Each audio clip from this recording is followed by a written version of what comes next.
मेरा नाम अनुराधा सूरी है और मैं जॉर्जिया कंट्री में रहती हूँ पिछले 5 से 6 साल से। और मुझे जॉर्जिया कंट्री पसंद आया था हेल्थ के हिसाब से, कि मुझे रहना था वहाँ पर जॉर्जिया में, और मैं जॉर्जिया एक्सप्लोर करना चाहती थी। तो मैंने एक्सप्लोर किया और अब मैं कैरियर इनेबलर्स की मेंटर हूँ, जहाँ पर मेरा बेटा डायरेक्टर है कंपनी में। और हमने इतने साल के एक्सपीरियंस के बाद डिसाइड किया कि जॉर्जिया बहुत अच्छी कंट्री है, बहुत हेल्दी कंट्री है, और वहाँ पर मल्टीनेशनल कंट्री से बच्चे पढ़ने के लिए आते हैं, नॉट ओनली फ्रॉम इंडिया। और कॉलेजेस में भी हर कंट्री के बच्चे होते हैं। तो हमने इतना एक्सप्लोरिंग करने के बाद सोचा कि अब हम बच्चे रिक्रूट करना शुरू करें इंडिया से। तो हमने गुड़गांव में अपना ऑफिस खोला।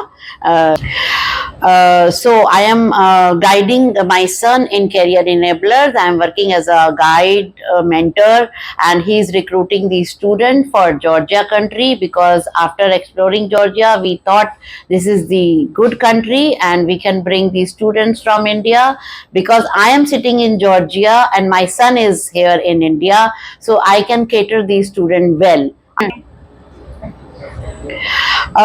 सो गाइज, मैं एक बात बताना चाहती हूँ जॉर्जिया के बारे में, जो मैंने अपने उससे एक्सपीरियंस से देखा है कि Georgians are very generous people, very good people, very healthy people.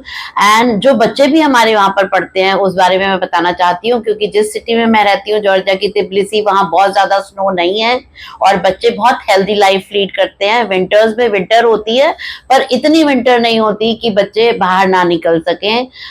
Generally साल में 2 या 3 बार स्नो पड़ती है, वो भी बहुत थोड़ी। So it is like Srinagar of India, you can say this city। और वहाँ पर जितने भी बच्चे पढ़ते हैं, तो आज की डेट पे हमारे पास, मेरा जो हॉस्टल है वो TSMU के बिल्कुल पास पे है, और वहाँ से यूनिवर्सिटी ऑफ जॉर्जिया भी पास पड़ती है। मेरा दूसरा हॉस्टल यूनिवर्सिटी ऑफ जॉर्जिया के पास है, जहाँ पर आलते के बच्चे भी रह सकते हैं, UG के बच्चे भी रह सकते हैं। और मैंने जो स्टार्टिंग की थी अपने हॉस्टल की, वो मैंने इवाने जावाकशिली के स्टूडेंट्स के साथ की थी, जो इस साल पास आउट होके इंडिया आ गए हैं। सो पहले मैं आपसे 1 by 1 यूनिवर्सिटीज के बारे में बात करना चाहूंगी, क्योंकि मैं TSMU के बहुत करीब हूँ। तो मैं आपको बता सकती हूँ कि TSMU मेरे दिल के भी बहुत करीब है, क्योंकि जब मैं जॉर्जिया गई और मैंने ये डिसाइड किया कि मुझे कहाँ पर रहना है, तो मुझे लगा कि वो जॉर्जिया का नॉर्थ कैंपस है इंडिया की तरह। तो वहाँ पर बच्चे बहुत रहते हैं, अदरवाइज भी बहुत बच्चे रहते हैं, और यूनिवर्सिटी में काफी बच्चे पढ़ते हैं। और यूनिवर्सिटी ऑन द बिल्कुल मेट्रो स्टेशन के पास है, तो बच्चे अगर दूर भी रहते हैं तो उनको आने में कोई दिक्कत नहीं होती, ज्यादा वॉक नहीं करना पड़ता। और उसके बाद नंबर 2 पे आती है इवाने जावाकशिली। उसका भी एक कैंपस दिल्ली मेट्रो के पास पड़ता है, इतना दूर नहीं है। जब हमने शुरू किया था तो बच्चों को फर्स्ट सेमेस्टर में वहीं पर ही जाना होता है, अभी भी, जो मेरे हॉस्टल के बहुत पास है। अदरवाइज इवाने जावाकशिली के कई सारे कैंपस हैं, बच्चों को डिफरेंट कैंपसेस पे जाना पड़ता है, which is very nice to understand for children about Tbilisi also, कि आज हमें यहाँ जाना है, कल हमें वहाँ जाना है। उसके बाद नंबर 3 पे इलिया स्टेट यूनिवर्सिटी आती है, जो इलिया स्टेट यूनिवर्सिटी भी हमारे हॉस्टल से करीबन 1 किलोमीटर होगी, सिर्फ 1 किलोमीटर दूर होगी।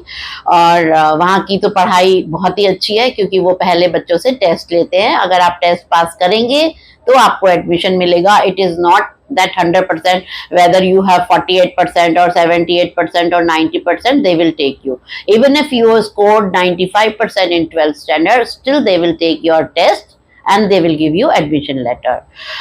नंबर 4 पे मैं रखती हूँ यूनिवर्सिटी ऑफ जॉर्जिया को, क्योंकि वो भी मेरे हॉस्टल से पास थी, इसलिए मैंने हमेशा उसको प्रमोट करने का सोचा। और वहाँ पर जो मुझे सबसे अच्छा लगा, यूनिवर्सिटी ऑफ जॉर्जिया में बहुत कंट्रीज के बच्चे पढ़ते हैं और बहुत सारे कोर्सेज हैं, नॉट ओनली मेडिकल। तो बच्चे आपस में बहुत इंजॉय करते हैं, और कैंपस बहुत अच्छा है उसका भी। यूनिवर्सिटी ऑफ जॉर्जिया की अपनी एक लाइब्रेरी है, जो काफ़ी बड़ी लाइब्रेरी मानी जाती है तिब्लिसी की। उसके बाद TMA है, तिब्लिसी मेडिकल एकेडमी। वो भी मैंने प्रमोट करना शुरू किया है अभी, बट वो मेरे हॉस्टल से बहुत दूर है। बट हाँ, अगर बच्चे वहाँ पर रहेंगे तो मेरी ये कोशिश रहेगी कि मैं बच्चों को अपनी गाइडेंस के अंडर ही रखूँ।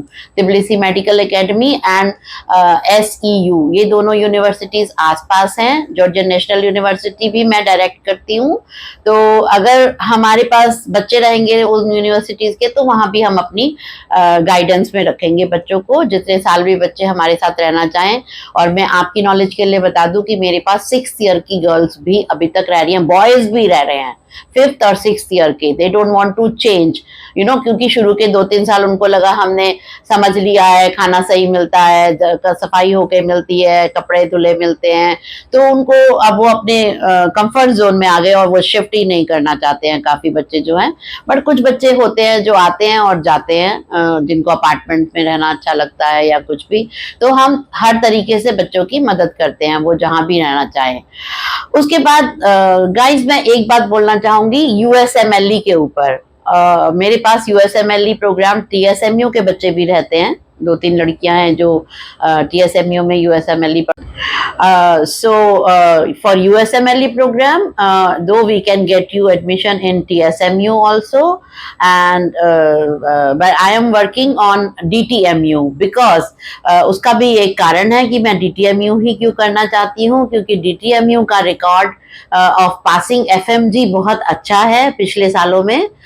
इसलिए मुझे लगता है कि उनका जो फोकस है, अगर वो USMLE बहुत अच्छे से पढ़ाते हैं तो बच्चा FMG तो बहुत ही आसानी से पास कर सकता है, उसमें कोई दिक्कत नहीं है। यहाँ मैं आपको एक छोटा सा एग्जाम्पल देना चाहूंगी। जैसे इंडिया में 3 तरह के बोर्ड होते हैं, ICSE board, UPSC board, CBSE board and state board. So अगर हम USMLE और यूरोपियन प्रोग्राम को कंपेयर करेंगे तो USMLE program is like ICSE board, all India board, and USMLE और European program is like a CBSE board.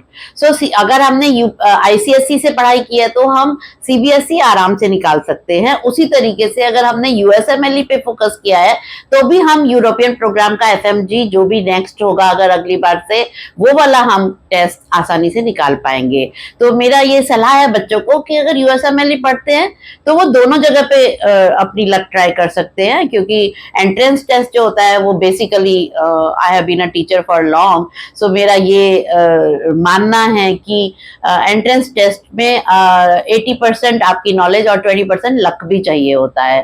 तो बाकी हमने सब यूनिवर्सिटीज के बारे में सुना एंड जॉर्जिया के बारे में सुना। मे बी आप कह सकते हैं कि अब मैं ये बस ये बात और आपको बताना चाहती हूँ जॉर्जिया के बारे में, कि जो मैंने क्यों डिसाइड किया जॉर्जिया में ही रहना और सिर्फ जॉर्जिया को ही क्यों प्रमोट करना। सब कंट्रीज अच्छी है, बट क्योंकि मैं वहां रह के बच्चों को कैटर कर सकती हूँ, बच्चों को देख सकती हूँ, इसीलिए मैं सिर्फ जॉर्जिया के बच्चे रिक्रूट करना चाहती हूँ। और कुछ लोग मुझे बोलते हैं, काफी लोगों से मेरी मुलाकात होती है पिछले 6 सालों में, मिडिल ईस्ट के तो बहुत बच्चे हमने रिक्रूट किए हैं, कि जॉर्जिया थोड़ा कॉस्टली है मैम, थोड़ा कॉस्टली है। मैं मानती हूँ कि जॉर्जिया थोड़ा कॉस्टली है बट क्वालिटी है। सो मेरी जो काम करने का तरीका है, I am focusing on quality, not on quantity. Thank you.